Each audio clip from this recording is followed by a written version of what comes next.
stuff. Happy Friday. Actually, I feel really good today. I must just share with you real quick. This week has been such an interesting week. And I didn't realize, the effects of that retrograde that was going on. Normally, I don't think that I'm really affected by these type of events. I feel like I've got it covered, but I feel like coming off the back of a heavy duty spellcasting weekend and then just getting into the week, I was just really thrown. And it wasn't really until yesterday, Thursday, until I felt like my marbles were all coming back into alignment. And today I'm feeling pretty good, pretty snazzy. So, oh my gosh, the life of a spellcaster, I swear. It's full on. It's wonderful. It's crazy. But yes, anyways, tonight I'm doing love rituals and so forth. So I still wanted to keep my commitment of being a little bit more consistent in answering your questions. And today I have 4 questions to answer. Just putting a shout out there that Blonde Gypsy and I, and perhaps some of the other Coven members, we're doing, we already have, one of our school is basically just magic, just witchcraft. And it's slow, we haven't really pushed it out there. But I will be sharing on that channel just witchcraft videos. I am, a sorceress or occultist or whatever people want to label me as, but I'm passionate about magic and witchcraft. And of course, here in my little witchy side of my office, you can see that I'm really passionate about the arts in general. So I'll be sharing that on a new series of videos that we're putting up there, just spell casting and just teaching you guys some stuff, really simple stuff.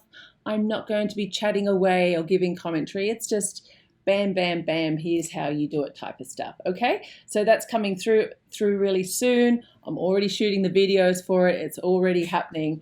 Just I don't even think I'm going to put pretty labels and stuff on it. I see on YouTube, man, when I get links to have a look at other people's channels from some of you clients, thank you for that. One of my clients today sent me over to a channel. Actually, I won't give him a shout out. He's popular enough.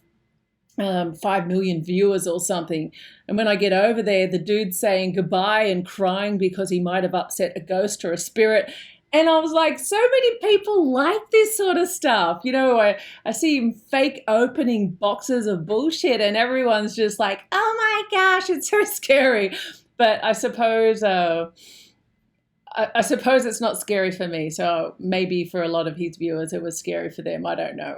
To me, it's cute and it's novel and it's just like, oh, so many people are just into being scared, but they're, easily scared. I don't know. It's quite amusing for me. So I like to stick to my own program and just deal with my own people and and share just my spells. But you'll just, you guys, I don't know. All right, I'm not going to say anything else. So let's get into these questions, okay? All right, so some of these questions actually go back to last year. So I'm just trying to not just jump on the first questions that are in my pile. I'm grabbing 4 questions and not the absolute stupid questions, such as, actually, let's just knock this out. Sorry, JP. Asking me questions such as, I was wondering, do I have clairaudience skills? Do I hear voices? Do I have psychic ability? And do I have supernatural witch powers? Dude, don't ask me that level of shit. Do the hard work and find out yourself. Seriously. Any of these questions now, I've asked my team just to delete them because it's not worth the effort even to send you an automated email. It's just a waste of time. Find out your damn self. Grab a book, do the work. And the reason why I'm answering that is because so many of you ask these questions of me. I don't know. Okay. The second question that I will just say straight off the bat that's filling up my inbox And on that Ask Savanah link, I do say that I'm not going to answer these stupid questions, right? I'm sorry if I'm offending you, but it is a stupid question. It's offensive to me that in this day and age, you have all the access to, the internet. Like, you don't even have to buy a damn book. You get online and you can find whatever you want. You don't even have to go anywhere to research anything. It's just given to you. And then you have the audacity to take the time to find my website, to find contact, and then to email me asking for a fucking link to a demon. Like, please. Such as, and even questions like this, Alaina, I was wondering if there's any demons that give you control over other people, and is there any demons that can help make your spells work and for you to believe in yourself and love again? Come on now. Like on our website even, I forget on where it's under, I think under demons, we've got lists of demons, or just do an internet search. I mean, I'm not here, like, unless you want a consultation with me where we can really get into stuff, please don't. So yeah, on the Black Witch Coven website, it's just come up. There's demonology, and under demonology, we have demons on Black Witch Coven, demons listed by skill, demonic possession. So knock your little socks off. Don't be lazy. Research this for yourself. Do the homework yourself. Okay, back to Friday happiness. So I guess we're left with two questions. This question's from Jade. And Jade, you asked, and this is also quite a common question I get asked, when I'm lighting a DUME candle and I need to put it out, is there a specific way I should do it? Can I put it out? And does putting it out break the spell? I saw on a blog that you can use a snuffer or wet fingers, but how many times do I do this and relight it over the span of the 5-8 days? And if I'm a beginner in magic, can I use a DUME candle? So, okay, really great questions, because a lot of you ask this type of question.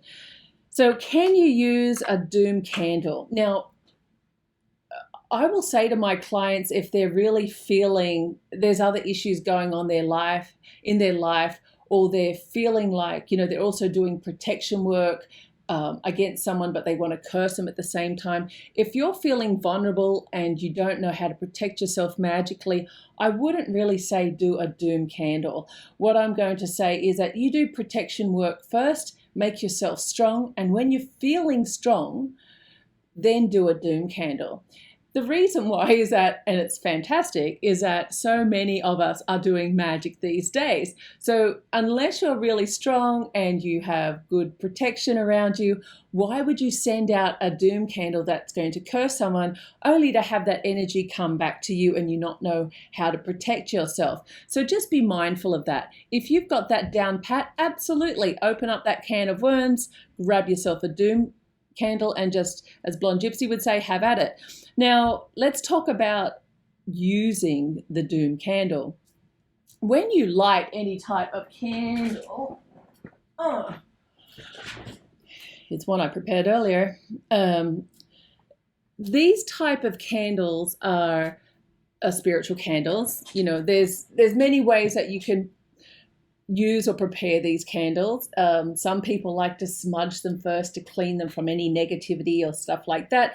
With this type of cursing candle, you're not going to do that, because you want any toxic energy or any bullshit that this candle has been on, this journey the candle's been on since it came out of the factory up to your door. You want all that shit in the candle. Why cleanse a candle? And secondly, when you start this candle with the intention, and if you're brand new, okay, you could either write directly on the back of the candle. Normally you'll see these candles looking like this.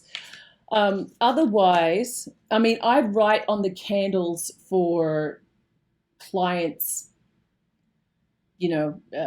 basically because you guys like to see stuff written on the candles. Sometimes I do too, makes it easier. Other times I will...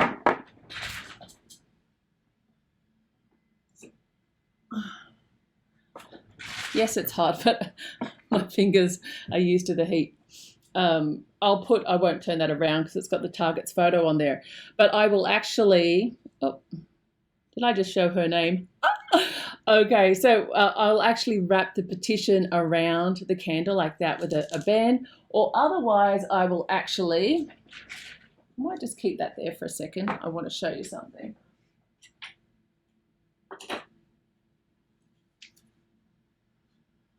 I'll actually sit the candle on top of the petition paper.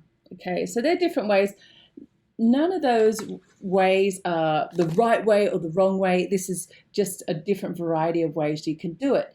Now, the thing that really will go back to answering for you, it's putting out the candle. When should I put out the candle?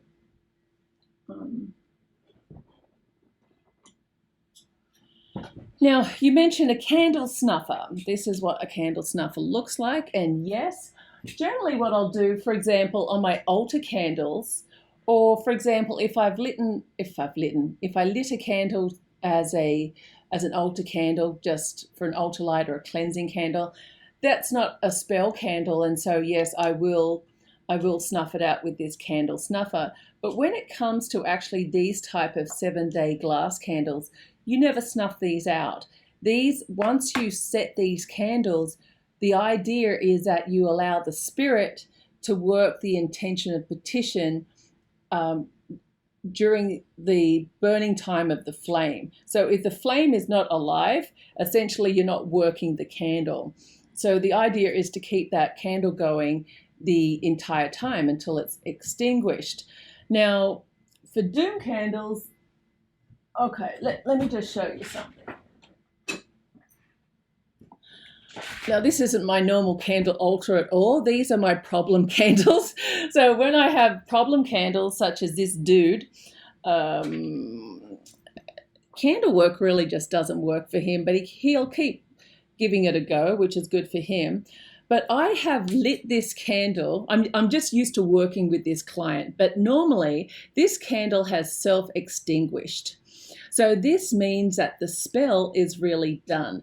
Even though this candle is really, it looks like it's just right at the top, right? So it looks like it's nearly new, but actually it's done. I've played around with it. I've put it on an altar that I use for problems and things like that, or more powerful work that I need to pay attention to because it's in my closer proximity. And even still, even with all this work, I've relit this maybe about 7 times yet. And so I'm going to have to tell him, listen, dude, here's a photo of your candle, but it's really complete. And some clients say, well, hold on, I want my money back. Well, no, that's not about that. It's about the journey of the candle, not that the glass is finished at the end. So to answer your question, you don't extinguish a 7-day candle. Now, there may be times, and maybe some of you listening, if you've been clients, you'll say, oh, Savanah, you said to put it out. In those times, you would have told me that you couldn't leave the candle alive while you are not at home. And I've given you ways, specific ways for your own situation to deal with that scenario. But there should be a place of you doing this type of work that you can leave this candle undisturbed for the period of the burning time.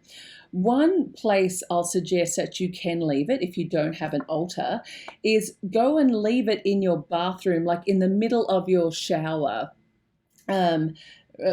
If someone's home, you're doing this work, well, maybe you just can't do it. Maybe this isn't the spell work for you. But you should always leave this flame alive. Okay, next question. So, my trusty glasses. He says, hey, Savanah, I'm a little baffled, confused. Having read the Grimorium Verum in parts, it refers to using holy water. It speaks of the Holy Spirit and Jehovah. Did I say that right? Surely these do not need to be used or spoken of in any prayer in regards to Father Lucifer and his many entities.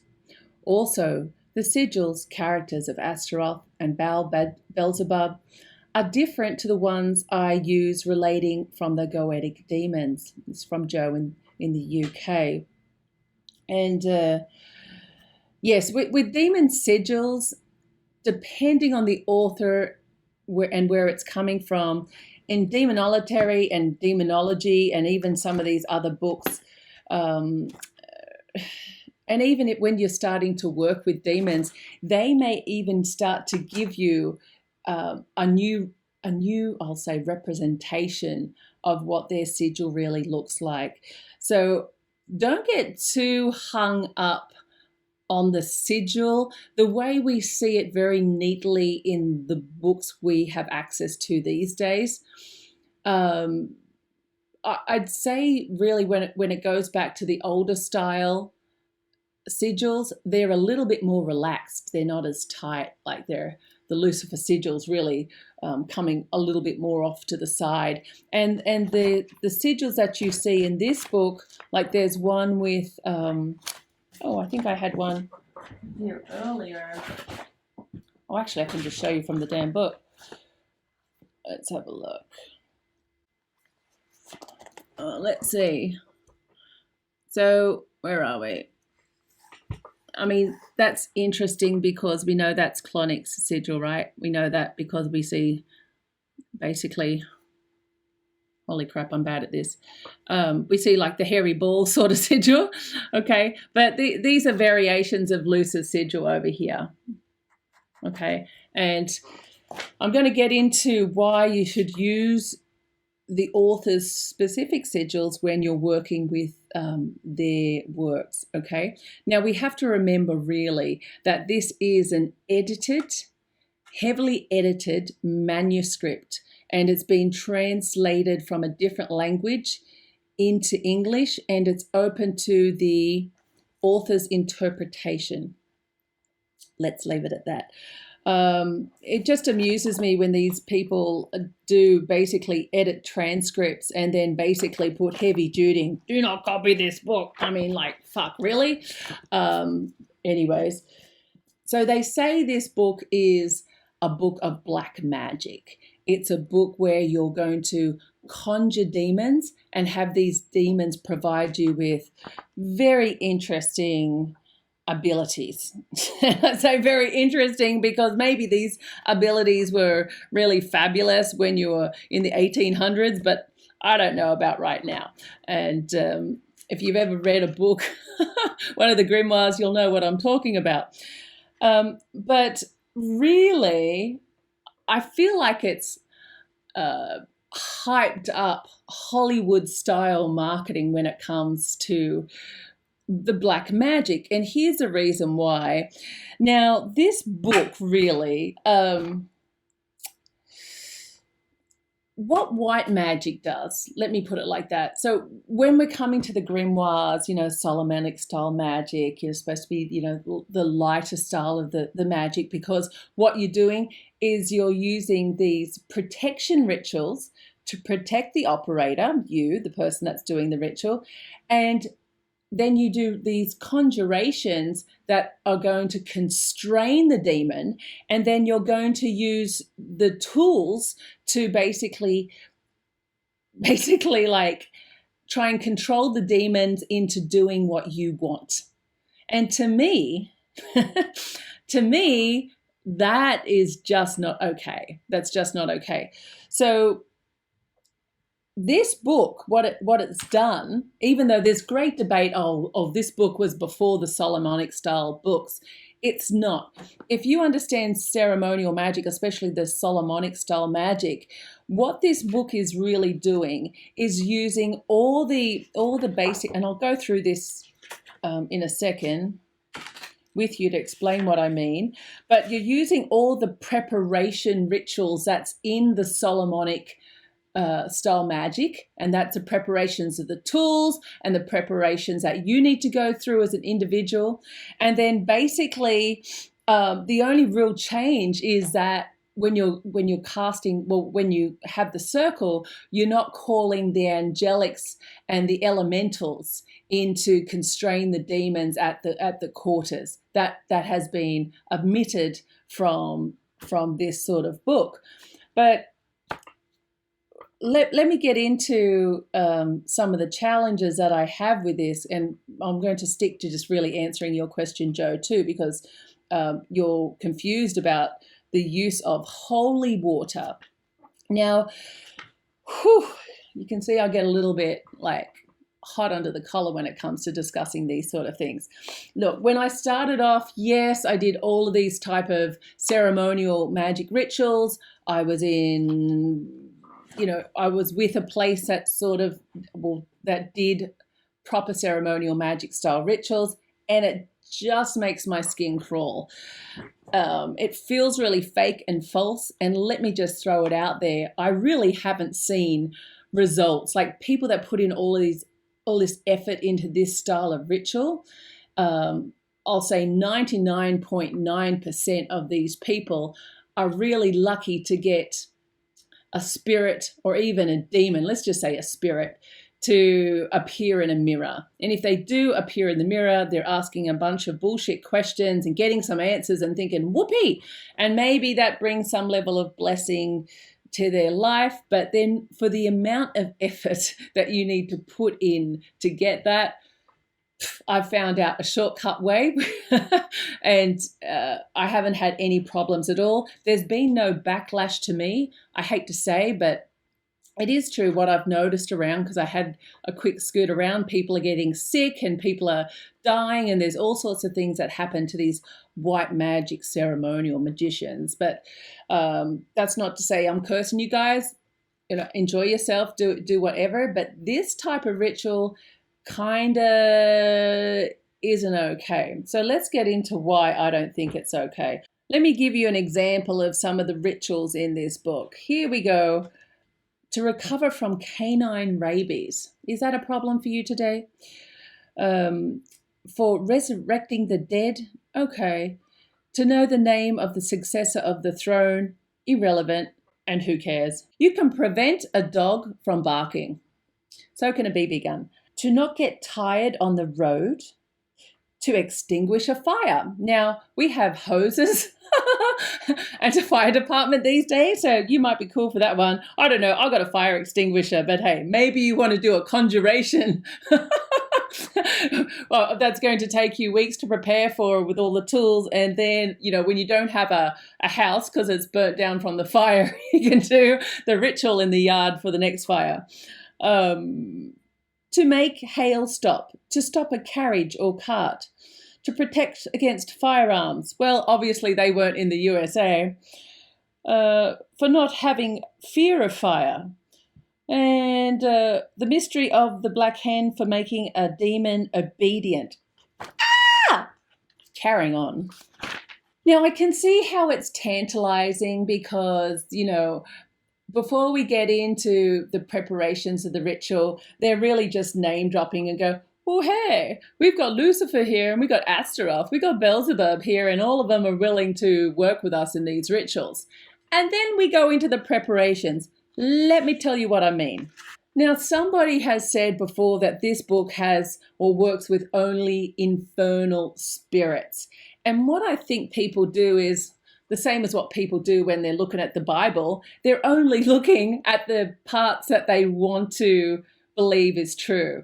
And so, generally this day and age, we don't like working with the Old Testament. We say, hey, only the New Testament suits me now, right? Hey, don't worry about what that stuff says. And that's what they're kind of doing with this book. This dude says there's only infernal spirits. There's no angelic or celestial spirits. There's no elemental spirits.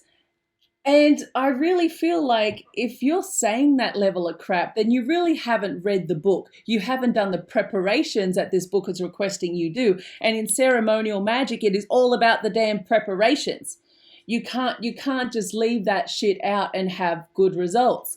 And the people that are saying what to do, I just look at them and I'm like, you shouldn't be teaching just yet. You should just get the result and then, I don't know, then talk, because anyways, each to their own.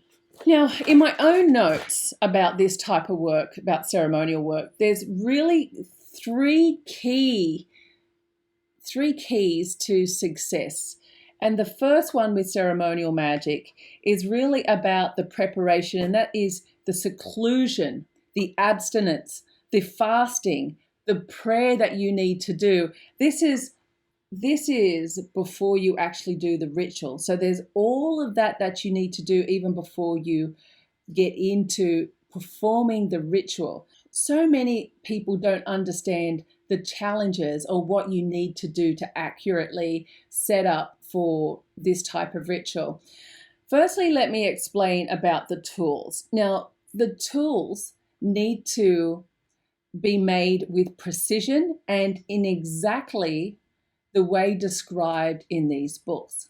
Now, these days we like to say, oh, it doesn't matter, we'll just make do, or we'll look over that section of how to do it. But you can't do that and have success in this ritual.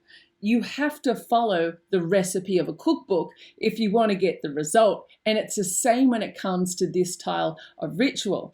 So let's talk about the holy water. You actually do have to, like it says, go to a church and actually get some holy water. Now, yes, I have done this shit, and I'm not going to say what I did to the holy water after I left the church. Sorry if you're religious, I couldn't help myself. But I needed the holy water for the ritual, and of course, I left a gift in return. But you do need the holy water. The ritual isn't going to work unless you have holy water. There's no substitute for the holy water. You also need those other tools as discussed in this book. Let's go through them now. You need the knife. Now, let me just, because they're really long. The preparation for this is really exhausting and detailed. For example, the knife. In the day and hour of Mars, the moon waxing, make a knife of new steel. It must be large enough to cut the neck of a young goat in a single blow. Make it a wooden handle, also in the day and the hour of Mars, as mentioned above, and with the burn engrave the handle with the characters that follow. Now, and then basically it's got these letters that you put on, which is very common. These letters are the same letters that you use in the Solomonic style tool preparation. And basically what these are for is you're asking for angelic blessings and protection for the tools when you're in that ritual. That's what it's for. So think about that. You're going to do a ritual where, if you're on the left-hand path and you're listening to me right now, we're about to do a ritual where we're going up to request something from the deities that we adore, that we're working with, that we respect, and we're then bringing in the angels in case we don't like what our deities say, in case they get out of control, to try and control them. So you wonder why some people don't have success. Okay, let's continue just with this knife. Once you have that tool, so once you make it according to those specs and then you put that engraving on it, then you go through with the conjuration to consecrate, basically fumigate, consecrate. In the name of the immortal God, may God sprinkle you, blah, blah, blah, blah, blah. And some people will argue, well, Savanah, that is not like, you have to have an open mind. It's basically a generalization. It's not specific to the Abrahamic God. And I was like, really? Once again, cherry picking what you read, right? Because you only have to go ahead, and what you recite is, and I'm not going to read it all out because it makes my skin crawl. God of Abraham, God of Isaac, God of Jacob, God of our fathers, blessed this paper and increase the power of these odors, so they receive in them the virtue to attract the spirits I will invoke, and that this blah, blah, blah. Now, come on now. It couldn't be more black and white who you're addressing here. So obviously, whatever this translation is in this, kind of like a Bible of a ritual book, where it's all just thrown together for the sake of, I don't know, getting the black magician to feel comfortable doing it, or I don't know, to sell copies, I don't know. Or maybe the whole translation and stuff is just wrong, I don't know. But here we are with all of these tools that you have to prepare, the staff and the wand and the virgin paper and the blessing of the salt and the lancet. And all through this, you're asking the permission of God, blah, blah, blah. Please bless the fucking ink. Please do this. Please do that, blah, blah, blah. Calling down the angels. What this dude's saying, there's no angelics in here. You're calling the angelics all through here to bless all of this stuff and scribbling their names everywhere. Come on now, read your books before you do the damn rituals. And if all that isn't bad enough, when you finish creating all of these tools in the right way, in the right time, then when you have your circle, then you have to recite Psalm 50. You're actually having to recite a psalm from the Bible. Come on now. So to have success, preparation of the tools in exactly that way is required for you to have that result, including the holy water and everything else. Okay, so it's, is your heart sore right now? I mean, it's quite stressing, isn't it? Now, if that's not bad enough, what's also required and so, so important with this and a lot of actually older rituals is a period of preparation time. Now, in this particular book, there's actually a ritual where they're asking you to prepare a small room for yourself that has not been attended by any impure women for at least 9 days. Oh, damn. This must be very neat and clean and consecrated by sprinkling and incense as already described for the other operations. In the middle of this room must be a small table covered with a white cloth resting a new glass bottle filled with spring water by the operator. Yada, yada, yada, dick. Also, what's included, you have to get a boy of 9 or 10 years of moral conventions and decently dressed, because who wants a poorly dressed 9-year-old boy in your clean room? And it just goes on, calling the angels. In fact, in this ritual, who you're really calling to is the angel Uriel. So, dude that carries on about only infernal spirits. Dude, read the damn book. So after you abstain from sex and only eat certain things and don't drink alcohol and get your 9-year-old boy and all those type of things, after a week of doing that, then you start the conjurations. Now the conjurations, yes, they are different from the Solomon rituals, but even still, to me, you're going into this ritual with these tools that are designed by what is written in the book to protect you from the demons and control the demons. And that's exactly what we don't do in black magic. So, people can argue back, and please give me your thoughts on this, especially if you're successful. If you have had success in doing this, absolutely, I want to know about it. If you're still just argumentative, there's lots of forums that you can go and argue these points on. But I'm all about the result. What's the end result? What's in it for me? So the only thing I'm going to add, and it might already be in here as well, is that to have success in these rituals is that you have to memorize the conjurations. That is really important. You can't step up to a god of darkness and be like, I